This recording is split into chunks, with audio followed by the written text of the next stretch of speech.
A comfortable and optimal wheelchair fit enables a comfortable, happier life for those living with disability.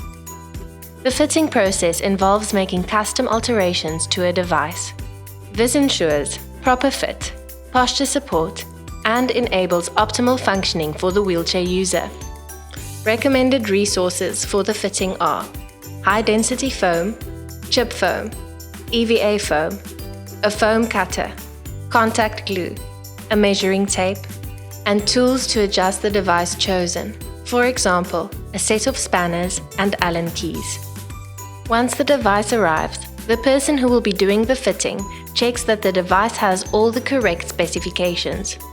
This is done before the fitting appointment is made. To do this, you will need to compare your specification sheet to the device received.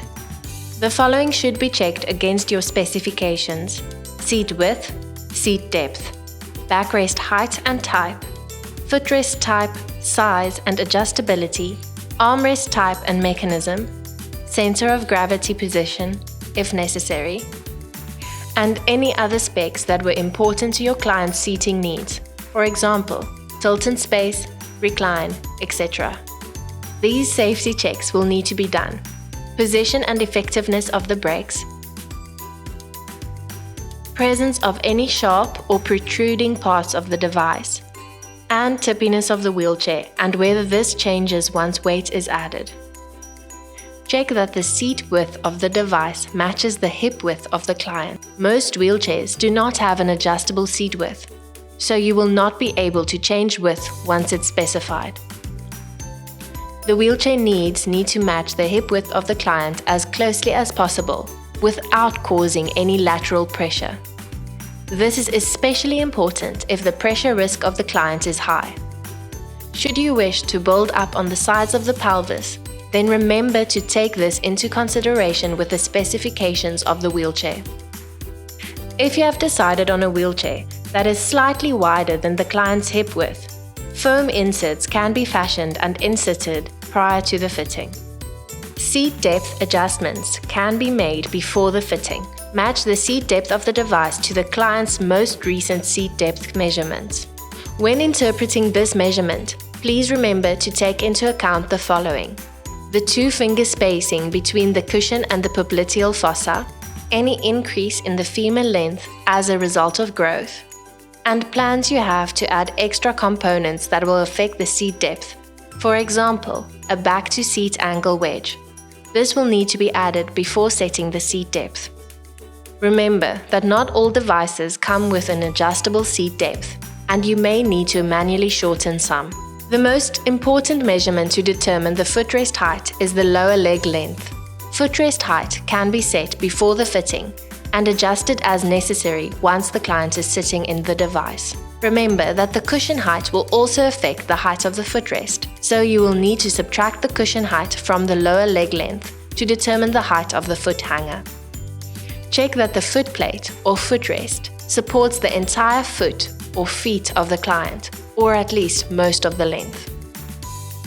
The seat cushion will need to match the seat width and depth of the chair, regardless of whether it is upholstery or a seat plate. It will also need to be flat or contoured depending on the seat type. For example, a seat plate will require a flat cushion, while a slung seat will require a contoured cushion. Remember that your cushion is one of the main elements that enable pelvic stability and a correct sitting posture. The cushion will need to be adjusted accordingly. This means you will need to add an appropriate pre-ischial shelf, as well as any foam build-ups necessary to accommodate the client's pelvic position. The pre-ischial shelf of the seat cushion is cut during the fitting. This ensures it is positioned in the correct place to prevent anterior or posterior tilt of the client's pelvis. Before making any adaptations to your seat cushion, it is important to first allocate the client's ischial tuberosities, called ITs. These are the sitting bones. This can be done by asking the client to lean forward, either with the aid of an assistant or independently.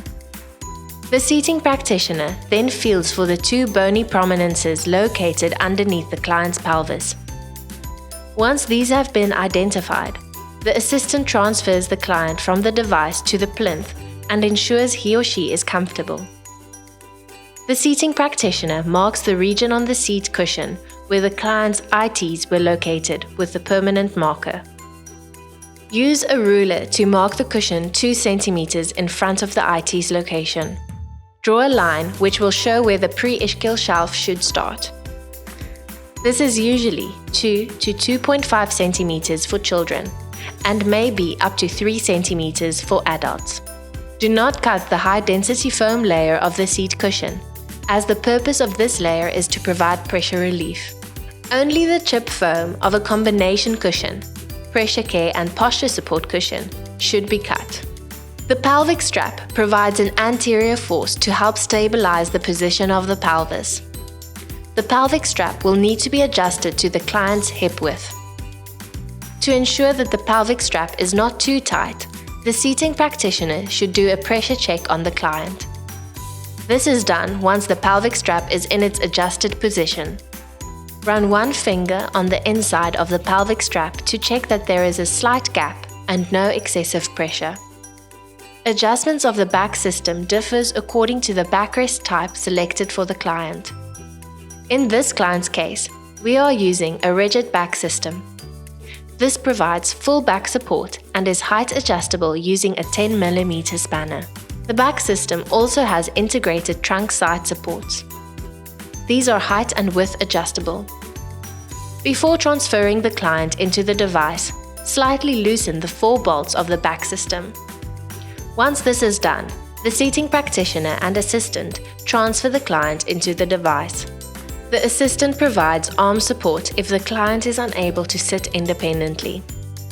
The assistant facilitates the client into position against the backrest, while the seating practitioner adjusts the height of both the backrest and the trunk side supports. After this, the seating practitioner adjusts the width of the trunk side supports. Arm support can be provided by the armrest of the wheelchair or by a tray table integrated into the seating system, like the tray table in today's example. If the arm support is height adjustable, you set it to suit the height of the client's elbows once they are seated in the device. For the height of the armrest to be corrected, the client's shoulders should be level, relaxed and in a neutral position, and not elevated, scrunched up underneath their ears. Remember that the cushion height will affect the height of the tray table. The adjustments of the head support should always be done with the client seated in the device. In order to maintain the most optimal position, the assistant should support the client's head during the adjustments. The adjustment depends on the type of head support prescribed. In the case of a Madiba to go, the head support can be adjusted in 4 planes: anterior, posterior, superior, and inferior. The seating practitioner stands behind the client and sets the level of the head support to suit the client's identified needs. In most cases, comfortable head support can be achieved by providing support to the occiput, base of the skull, and lateral head support. Check that there is no excessive pressure on the client's ears. Tilt in space and recline are used to decrease the effect of gravity on the client's posture. It allows the seating practitioner to orientate the client's head in space where the thoracic kyphosis is severe and fixed. It is useful for clients who are at high risk of pressure sore development. The benefits and disadvantages should be carefully weighed by the seating practitioner. Excessive use of tilt in space or recline may have one of the following effects: stimulate an increased amount of flexion, reduce a client's ability to orientate themselves in a more forward position to perform functional activities, restrict transfers, and limit vision and safety for self-propelling wheelchair users. This includes components such as tilt in space and recline. These can only be adjusted once the user fitting is complete. Tilt in space refers to the change in the orientation of the wheelchair user while still maintaining the hip, knee, and ankle ranges. Recline alters the hip range by opening the seat to backrest angle of the wheelchair. Recline is also used to accommodate clients with limited hip flexion. Once the fitting is complete, it is important to check the client's posture against the following points. Posture from anterior view. head and neck are upright in neutral. Shoulders are level. Arms are supported and in a safe position. Trunk is in neutral and symmetrical. Pelvis is fully supported. Legs are in neutral. And feet are flat and fully supported. Posture from the lateral view. Ear, lateral aspect of the shoulder, the acromion process, and lateral aspect of the hip are aligned. Pelvis is fully supported, legs are fully supported, and feet are flat and fully supported. Pressure checks. Finger pressure check should be done on all weight-bearing parts of the pelvis and trunk. All bony prominences, where leg and foot supports are used, check pressure between the limb and the support. And where straps and harnesses are used, slide a finger along the inside of the strap to ensure even contact and pressure distribution. Level 1 pressure is safe. This means that your fingertips can still wriggle up and down 5 mm or more. Level 2 pressure is a warning. This means that your fingertips cannot wriggle, but can easily slide out. Level 3 pressure is unsafe. This means your fingertips are squeezed firmly, and it is difficult to slide your fingers out. Functional checks. Access to the rear wheel. For a client who self-propels, it is important to check that the client's arm is in line with the rear axle of the wheelchair when hanging down. Equally important is the position of the client's elbow once the hand is placed on the pushroom of the wheelchair. The elbow should be positioned at a right angle, or 90 degrees. Checking the fit while the client is in motion or propelling. Check that the backrest height does not interfere with the movement of the client's shoulder while propelling. The client's posture remains upright and balanced in the seating system and does not change while propelling.